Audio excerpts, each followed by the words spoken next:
Millonario de incógnito pidió un bistec, pero la camarera le entregó una nota que lo dejó helado.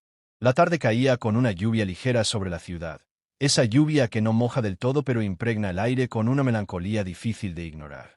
En una esquina casi olvidada, entre un taller de bicicletas y una lavandería apagada, se alzaba un pequeño restaurante familiar, de esos que sobreviven gracias a la constancia y al cariño más que al lujo o la publicidad. El lugar se llamaba el Refugio de Laura, aunque pocos lo sabían fuera del vecindario. Ahí entró un hombre de aspecto sencillo, camisa sin marca, pantalones vaqueros gastados y un abrigo que no llamaba la atención. Nadie habría adivinado que detrás de esa apariencia discreta se escondía Esteban Moreira, un millonario acostumbrado a las oficinas de cristal, las reuniones interminables y los banquetes donde el lujo se servía en bandejas de plata.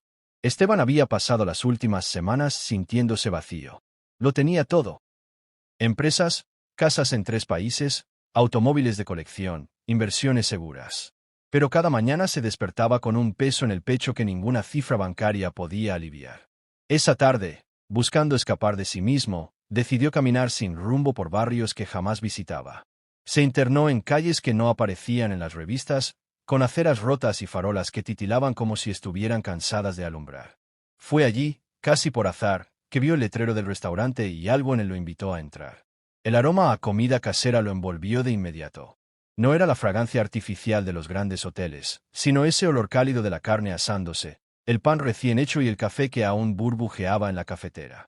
Había pocas mesas ocupadas, una pareja de ancianos compartiendo una sopa, 2 obreros riendo después del trabajo, y en la esquina, una madre con su hijo dibujando sobre una servilleta. Todo era sencillo, real, humano. Se sentó en una mesa junto a la ventana y, cuando la camarera se acercó, pidió algo que hacía años no probaba con verdadera hambre: un bistec. La joven lo notó con una sonrisa cansada pero auténtica, de esas que no se pueden fingir. Se llamaba Clara. Llevaba un delantal limpio aunque gastado, y su cabello, recogido a la prisa, dejaba escapar mechones rebeldes que caían sobre sus mejillas. Tenía en los ojos un brillo extraño, mezcla de esperanza y tristeza contenida. Mientras esperaba, Esteban observaba cada detalle, cómo Clara atendía con paciencia a la anciana que pedía más agua caliente para su té, cómo se agachaba para hablar a nivel del niño y admirar su dibujo como si fuera una obra de arte, cómo sonreía incluso cuando el cansancio la doblaba. Algo en ella lo desconcertaba, lo removía. Era como si toda la humanidad que él había olvidado en su mundo de negocios estuviera concentrada en esa muchacha. El bistec llegó humeante, servido con papas doradas y ensalada fresca. Antes de marcharse a otra mesa, Clara dejó un pequeño sobredoblado junto al plato. Esteban, intrigado, lo abrió. Adentro, escrito con una caligrafía temblorosa, había un mensaje. Si puede, ore por mí. Hoy necesito un milagro. Esteban sintió un estremecimiento recorrerle la espalda. No era una nota dirigida al como cliente, ni pedía propina ni favores materiales. Era un grito silencioso, desesperado, confiado a un desconocido cualquiera. Durante unos segundos no supo cómo reaccionar. ¿Había sido un error? ¿Se había confundido de mesa? Pero al mirar a Clara comprendió que no. Ella evitaba sus ojos, como si temiera haber revelado demasiado. No pudo seguir comiendo de inmediato. Las palabras se le quedaron grabadas, como si fueran un eco en su propia conciencia. ¿Qué clase de dolor llevaba a una joven a pedir oraciones en lugar de dinero? ¿Qué tormenta podía esconder a alguien que sonreía tanto hacia afuera? Cuando ella regresó con la jarra de agua, Esteban la detuvo suavemente. «Recibí su nota», dijo en voz baja. Clara se sonrojó, casi se disculpó. «Perdón, no debía. Es algo que hago a veces, cuando siento que ya no me quedan fuerzas. Dejo esas notas a desconocidos, esperando que alguien, en algún lugar, me recuerde en una oración». Él la miró con una mezcla de respeto y tristeza. «¿Y qué milagro necesita hoy?». Clara respiró hondo, como si aquella pregunta abriera una grieta que había intentado sellar con sonrisas. «Mi hija está enferma. Tiene una cardiopatía congénita. Los médicos dicen que necesita una cirugía pronto, pero yo». La voz se le quebró. «Yo no puedo pagarla. Trabajo todo lo que puedo aquí y en otros turnos, pero no es suficiente.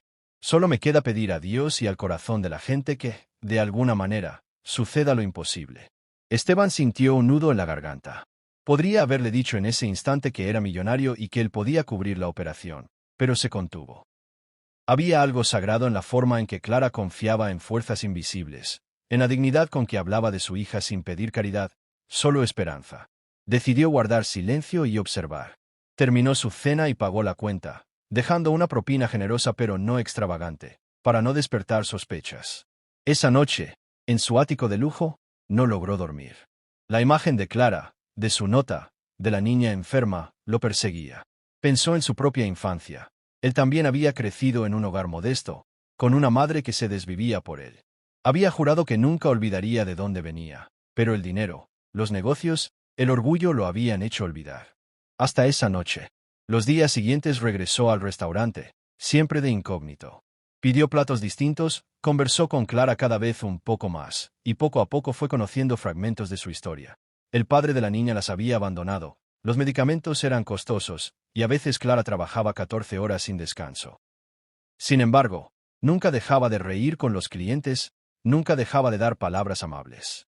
Una tarde, mientras Esteban esperaba su comida, observó algo que lo conmovió profundamente. La anciana de la mesa habitual no tenía suficiente dinero para pagar. Clara, sin dudarlo, sacó de su propio bolsillo lo que faltaba. «Vaya tranquila, doña Teresa», le dijo, «hoy invito yo». Esteban sintió que sus ojos se humedecían. Esa mujer, que apenas sobrevivía, aún encontraba fuerzas para dar a los demás. Esa misma noche tomó una decisión. Llamó a un viejo amigo suyo, médico reconocido en una clínica privada, y le explicó la situación. Pidió que se evaluara a la niña en secreto y que todo se cargara a una fundación anónima que él mismo financiaría. El proceso no fue fácil, pero finalmente se programó la cirugía. El día en que Clara recibió la noticia, casi no podía creerlo. Un médico le dijo que una organización benéfica había decidido cubrir todos los gastos. Lloró de alegría, abrazando a su hija como si el mundo entero se hubiera transformado. Semanas después, la operación fue un éxito. La niña se recuperaba con fuerza y esperanza renovada.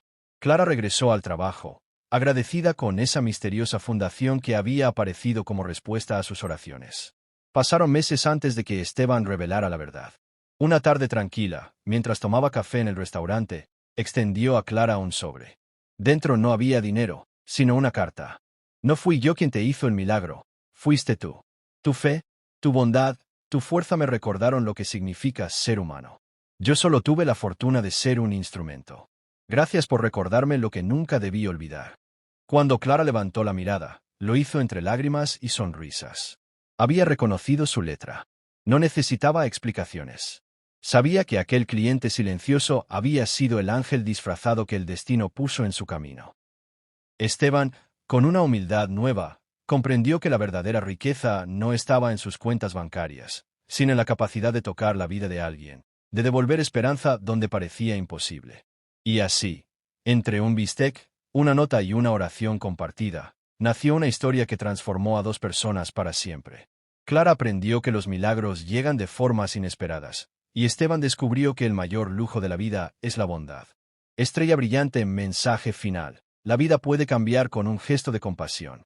Nunca subestimemos el poder de una sonrisa, una palabra o un acto generoso. Quizás sean el milagro que alguien estuvo esperando.